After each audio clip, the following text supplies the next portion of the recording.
cú một trâu tụt chua giờ ba tụt này ấy giờ để có giấy tụt này mua chỉ có làm lông xe có tụt khen học bộ mò cho nên tụi nó nè tụt thi tụt nó chỉ này giờ tụt chua rong cam mò xí kỳ nè chỉ hay bọn nhẹ là giờ chính năng cho con giờ đang lo chỉ mình nhộn bông kỳ là giờ kỳ đầu tụt cam mò xí kỳ chỉ hay món để món lú tôi dạng hồ sơ tông cho cụ tàu cụ kính khó cho lên trong tủ lại trong là luôn đó là một trâu tụt chua rong mót trâu nữa giờ nên là từ trâu tua trâu mua đề trâu một bó dê là giờ tiệt trâu lít stone cha e con đến nhà đầu dùng chỉ rong hồ sơ tông cho cụ tàu cụ mua tụt chua kính khó cho lên trong tủ là rong là thiết chua rong mó giả tè tàu vự mó cả tàu vự đó nè nơi nhà mó trâu này tè bóc cái trà nè món để tôi vô trâu này một tàu kê giờ nên lần từ món tiền đề khó chỉ chơi dùng sau qua sẽ để hồ sơ tông trục của tàu thia đơn đó chỉ nên làm một trò tụ chua dùng món plá kể nè thia tụ chua dùng món trà sen trà cá gì nè giờ nên lần từ món trà sen trà cá gì là giờ hạt tiền món plá kể này giờ sau qua sẽ để cũng mua tụ chua giờ ba tờ này sẽ đi cũng hay là nó cho chua nó cũng lên khó cho lên trong tủ là dùng là giờ nên lần từ sa tàu mua xí tôi dùng hồ sơ tông trục của tàu của sa tờ này xuất xí lối tết chờ của tu phim bù sau hạt tiền tàu nhẹ thon nữa nó cụ tôi lấy số tông của mót cho này bỏ nữa nè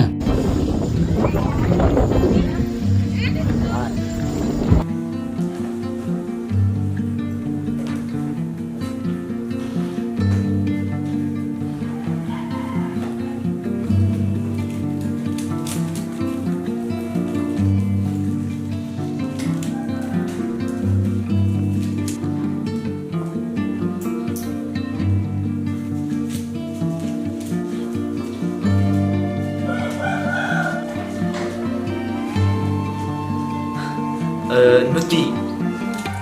Ồ, tôi là Phan, cái tôi là Chi nè. Có gì nè, xin cũng nhớ rõ. Giờ của chị nên mua hơi đã chê, nhà có tôi nhiều của chị hẳn luôn nè. Ồ, bây giờ thì có gì là mua thì tôi sẽ có gì sữa. Đã chê, nên theo bé tôi chỉ sáng nè.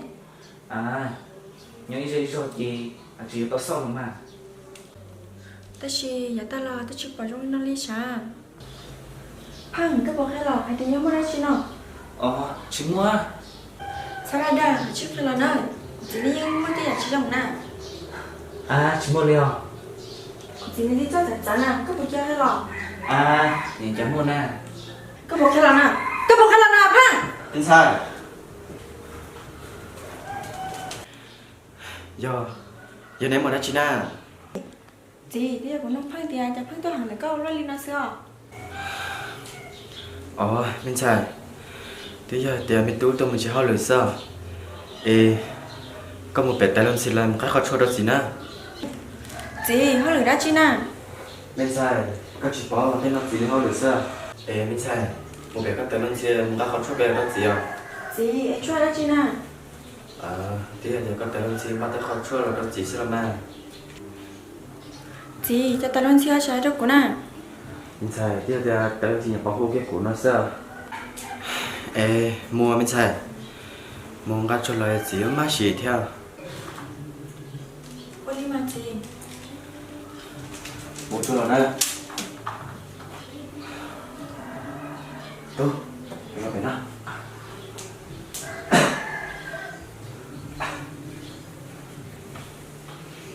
Lo, đừng có đúng nó. Chỉ có tụi mua như khăn rồi lấy rồi. Giờ mà mình tu, ít nhất thường sao là chỉ là một chế sau đó chỉ là ở tàu thế mà nhà của tụi mó nhớ rong mùa lớn. Lý có gì rong mà. Ê tu, có tên một khó lửa nằm mò của hai con đỡ lò đó. Của tôi muốn lo là hả? Ê không trả sư. Nếu tôi chỉ rong là Chế sẽ to tiền chứ mất cho xỉa nó đó. do cơn mà. Gia đình tài nữa chế nè, có cho một trò từ nó. Bây giờ thì cũng muốn cho một chút khỏi chúng nó bỏ đi hả? Ô, chả chỉ muốn nó tôi chế bỏ nè, ấy là cho một quẻ là họ hỏi tiền trong suốt 6 nó nè. Lo, chắc chắn liao. Muốn cho một chút khoản tài chính chúng tôi bỏ liao. Chắc gì là bỏ gì chụp bớt xa là sư. Mẹ tu, giờ tiền rồi có hai con à, chế rau hàng ly, có mà có được trong tiền là mẹ tu. Lo, ủa chỉ ủa cái tiêu. Như này lo. Mẹ tu, của trường thiệt to, mẹ tu xử lý tiền. ô lo chỉ ở tiệm đã cổ sư mẹ tu nói chỉ ra câu liền thì xí mà tao cũng chỉ có tao mẹ tu xí cho hay câu xuyên đến á ê lo cái tên tiệm cái chỗ tên giả không có gì nơi giả nó nè tu thế câu lo của tụi mình ta mẹ tu xí rồi đây lo giờ tiệm chỉ tao nên xin đấy chị cũng chỉ tao nhớ đi nhưng giờ tao sẽ làm mà ní kia chỉ đi liền câu xuyên đến á chú cho nó không sản tiệm cái là mua thiên cái là chỗ đây chị cha bên của toàn tên là sẽ gì ôi cha ô lên làm mà câu lo không mà sợ được lo theo lo chỉ đã câu liền ôi chúng ta mà chị cũng được ăn đấy lên bài bà giờ xuyên đến á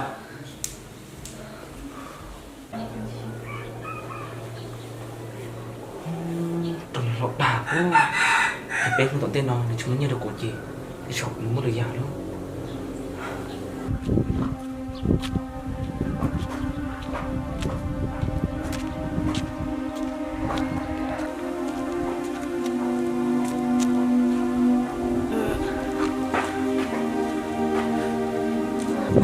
lo rồi này nghe là muốn ta cho xỉ và chế tê là muốn ta cho xỉ thì ôi cha này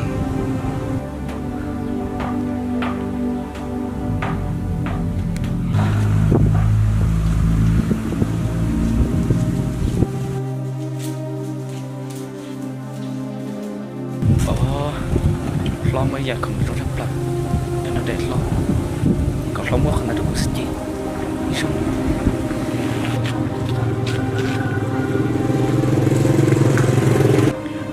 Thôi con đi chọn bảo của tự nhiên sai lầm không tại chứ có rung đi bay hắn nè bay tới tôi cho lòng đâu bao giờแต่สมองในรู้ยาส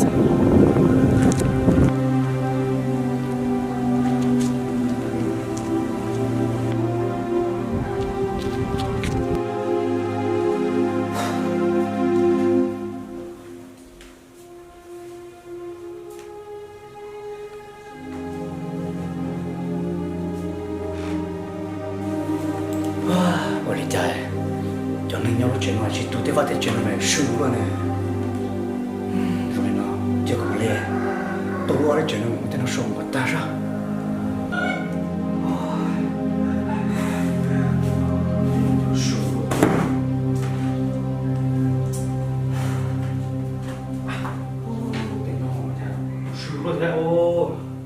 cái gì thế nào Cuối tôi chỉ chế nó sao? Tên nói rằng sưu rồi. cái gì từ chả có một phụ luôn à có hạt gì bé tụi chị nó lo Ôi, cái hai đứa chỉ có nè, cuối tôi chỉ chế nó mà, để có hai đứa từ hết nó. Cái này chúng mình lâu nhau lúc chế nó vậy à? giờ bây giờ tụi nhau lúc chơi nó thế lúc chơi nó nhau của luôn à cái chơi tôm mất của tết không mắc của chơi nó bồi nó chỉ tao nè Lên đâu vậy? Thế nào mông? Có gì stop à? Sai nó này. giờ nói gì mà đây rồi là chỉ tao kia cơ, tôi rồi chuyện nào là? có hạt tiền có tí lúc chơi nó là Giờ là mà, tôi chỉ chuyện nào nên tôi muốn nói chuyện mua được của là. Giờ thì cái tôi chỉ chuyện nhau lúc chuyện này, thì cái gì sau cái gì không nó tầm muốn à? chị của thế tụi chị chơi à giờ lúc chơi nó đấy để nó mua cho con tôi cho nó Của chị họ à, thì xí mà tôi muốn đăng cái này. bây giờ đi xin đó mua được con nó Giờ là mà, vì thế lúc chuyện nào tôi giờ xin bên này. chứ gì đó nó nhóc được nó Cho mà chứ mà lo. không phải lo hạt tiền cho mà xin đó nhóc cái thứ nè Nếu như có tư lo, của chị kêu này, hỏi chẳng hiểu là gì, ta xin nói những cái tí sớm đạt tầm một sao? chị cái gì được lo tiền tiền cho mà xin đó nó nhóc cái thứ nó lo thế nào nè Cho con này, còn đến chưa mua lẩu con này. Nếu có, nếu như ta mặc sao nào, chị kêu sợ cũng nào. chị kêu kìa tiền cho mà xin đó đừng tôi muốn chơi nó muốn con đấy chị tao liệu có chơi kiếm không lúc chơi nó cũng luôn à Cũng là. Nếu giờ nó lâu cơ mà, chả chừng cả xíu đi luôn. 原来准备那对莫家是到死了嘛？chị tôi chỉ tao cho chạy tao đừng mua với chị cả đấy à 改就去改了，我都有了呢。你也不对挺大啊，那你去我那个，去打梦，哦， chị đó 我来， chị em chả nè 你去问了，东南那要个人才啊。 chị cô chỉ cả tao đi lúc chân nó của luôn à chị em chả nè 哦，对呀对呀，我要个安哦，让他写，个自己用写色， yo原来是也好嘛。 cô tôi chỉ tao cho chạy nào mình sao 等那个我去包呢，得什么等等等呢？都要准备呢。 mình sao bây giờ xịt thế thì chắc mà nó cái tôi chỉ ở sao mà đi chào đi tao kìa nó đi chào chú ra chị mù lỗ quá ấy. chị Ai yêu cậu ấy, quay nên mù rộng rồi. Ngày nay yêu cậu ấy, cho nên mù rộng này tụi em muốn à? đi chào đi chào cô chỉ cả tao nha cô chỉ khéo không chị chào chị Còn mình chưa mù lỗ con á, sao mà tâm mạng của nhau? cả cái sau này đâu của chị là Của ý chỉ sao mà tâm mạng mà, thì sao mà này yêu về cái gì nè? em chưa có của chị à Cho nên là nhà cái gì của cái gì cái chuyện, sau này có gì phải à? cô chỉ cả đấy đi chào họ chỉ khéo thế đi xin nó nhau chứ chị chú ra chị chú ra chị Đưa tiền, của chị bao này, chú có chả nè của tiền, của yêu sao này? cô chỉ cả đó cô chỉ tao cho chạy đó giờ cô yêu chứ họ một chỉ có cho nhiên tao xịt xíu mà Mà cái này chưa mù lỗ con à? Có chỉ nhìn xong rồi bây giờ, có nhiều cái quay cho nó cho bây giờ, giờ quay cho nó cho gì? Có bao nhiêu là? đi chào cô chỉ cả đấy ạ chị chú mình sai đi chào cô chỉ cả nào chị cái tụi mình đâu xí tả nè từ xí ở mua là những tao na chị Giờ mà, đi thằng cái xử lý có gì, dùng vào. chị mình sai giờ đi chào cô chỉ cả tao cô lúc chơi nó muốn đi Mà, đại có chỉ cái xe à? Mua không? Mua không? chú à tụi Sao mua đó?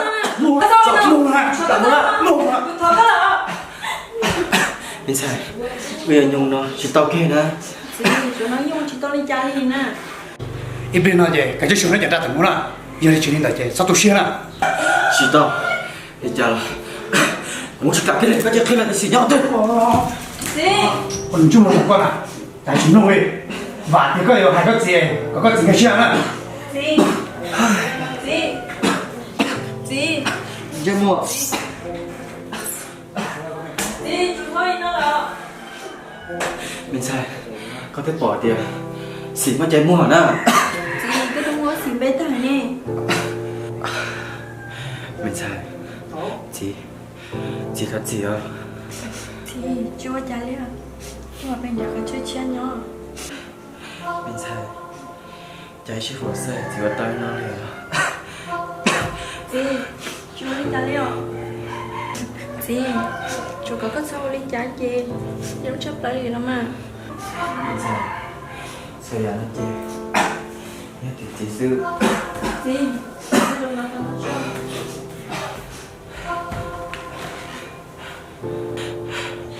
mình sai cho nơi vô chào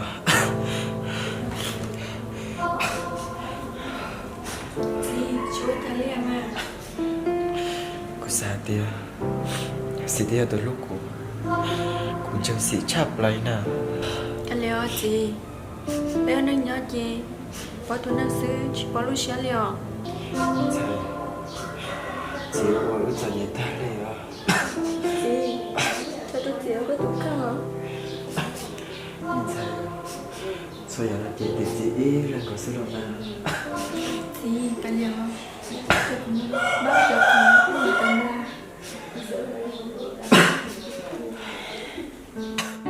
xìu xìu sao chị có tao chỉ con đâu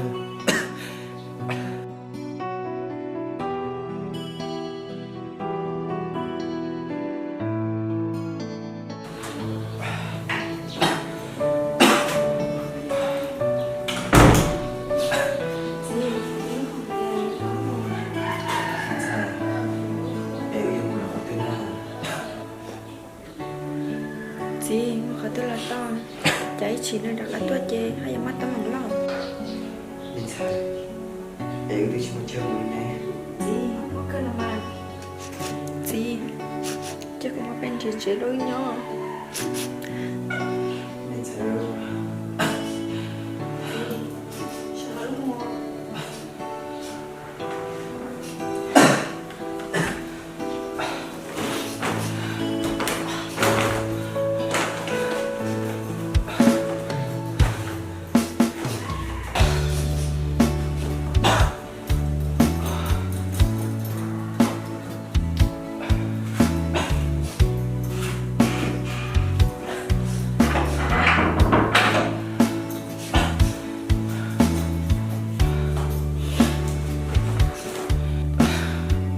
Mình sai. Rồi nói với là tập trên là tiếp theo đi lo. Tại mà gì, mua đến thằng chỉ tao mất tao mỏng lòng. Mình sai rồi.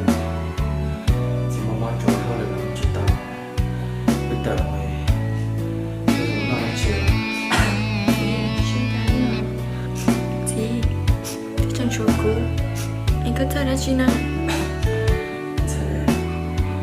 Rồi nói tên chơi cũng như mình sai rồi.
Gì, cứ làm như thì là trò chơi tết thì vấn đề à? Mình sai. Để bớt tí lo.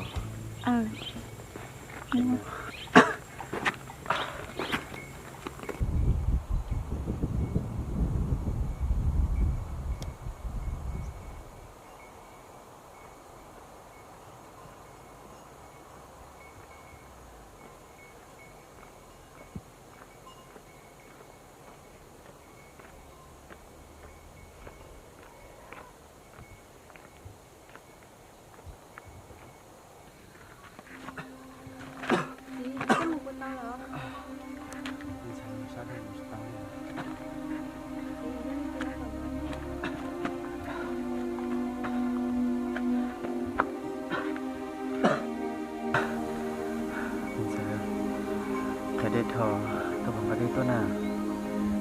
Gì, tôi chính cái là sao mình chỉ có một bữa tiệc mà bao tiệc. Mình sai, quan trọng à. Ô, chà, sao nó không đợi, ví dụ một đá chi nè.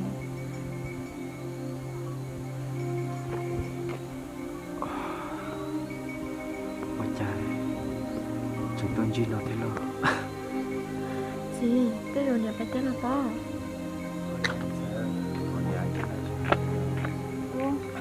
Con chưa? Con những gì? Bây giờ có một đá chè cho nhảy, nó không có nè. Bây giờ thì mình sẽ cho tôi một tí tết tí sao? Ồ, nói gì à? Dùng lý có tới chỉ tôi luôn sao? Eo cha, nếu dùng một tí tết nè. Một giờ, bây giờ một sao mà?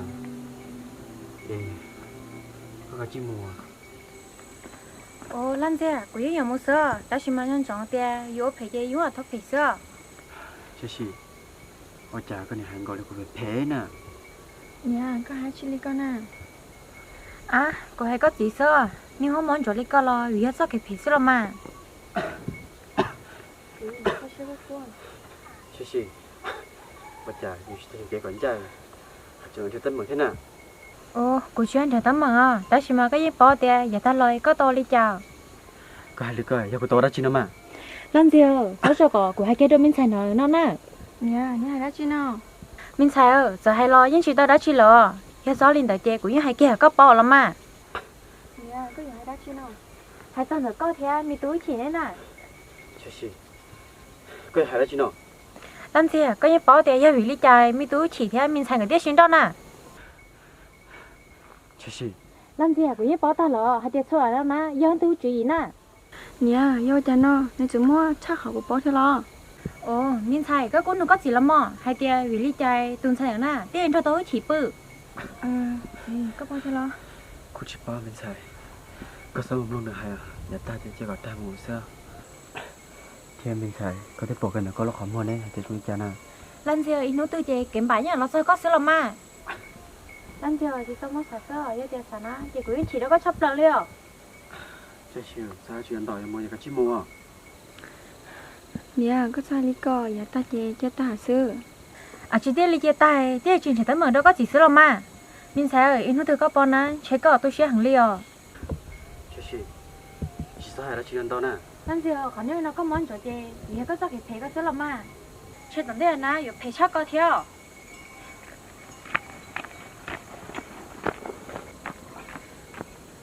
Đi, ôi cha này chỉ đâu có lấy nè. à mình sẽ của nét bó cho nè Đi, con nhà này hay chơi, cho nó có yêu tôi nè. nét bó nữa cho nên mình sẽ chơi khi nữa là hai sao Ta làm mà. Mùa.